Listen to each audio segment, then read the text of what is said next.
S5's Connor White is in the studio with new information now.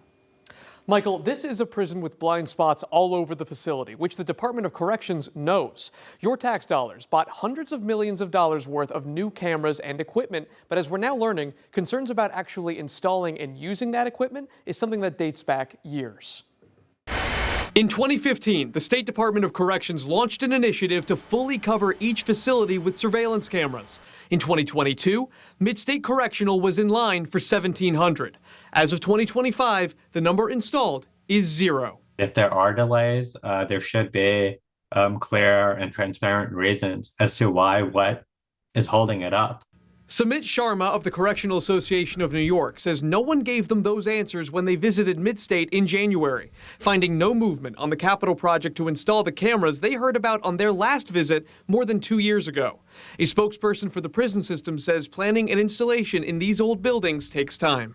There's a lack of transparency from docs and from the state around the status of capital project. Sharma says that fixed cameras on the wall are critical for accountability, especially if officers aren't using their body-worn cameras properly.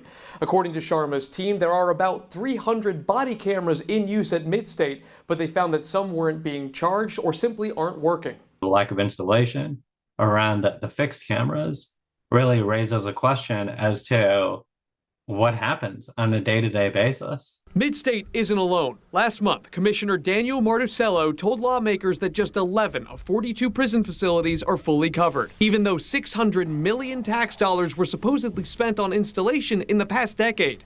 The governor now expediting more money to complete coverage. Certainly as we operate prisons, some of which are over 200 years old, very difficult with fixed cameras to cover every single area of an institution. Officials will not disclose whether there is footage of what led to Messiah Nantui's death this month at Mid-State. Prosecutors say there is evidence 9 corrections officers are involved at a facility where Sharma says inmates are afraid of the officers. Incarcerated people are fearful of reporting incidences to law enforcement, to leadership, because of fear of assault. Last month, the Prisons Commissioner sent a memo updating the body-worn camera policy, making it firm that an officer must turn on their camera anytime they are interacting with an inmate or visitor in any location, Michael. That's a lot of money for a lot of equipment that's either not working or just maybe it's not even out of boxes yet. Who knows?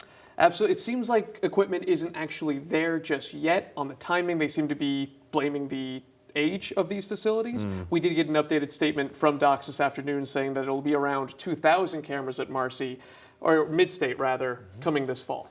And on the governor's statement, which we played a little bit of, her comments that were part of an event from yesterday, she's directly linking the corrections officer strike and the death of Robert Brooks. She's saying that the corrections officers were somehow making a bigger deal out of this strike to kind of cover that part of the news? That certainly seemed to be the tone from the governor. In that lead up to what we did show, she acknowledged that she does agree that there are issues with overtime and staffing. She alluded to that argument about the HALT Act and solitary confinement.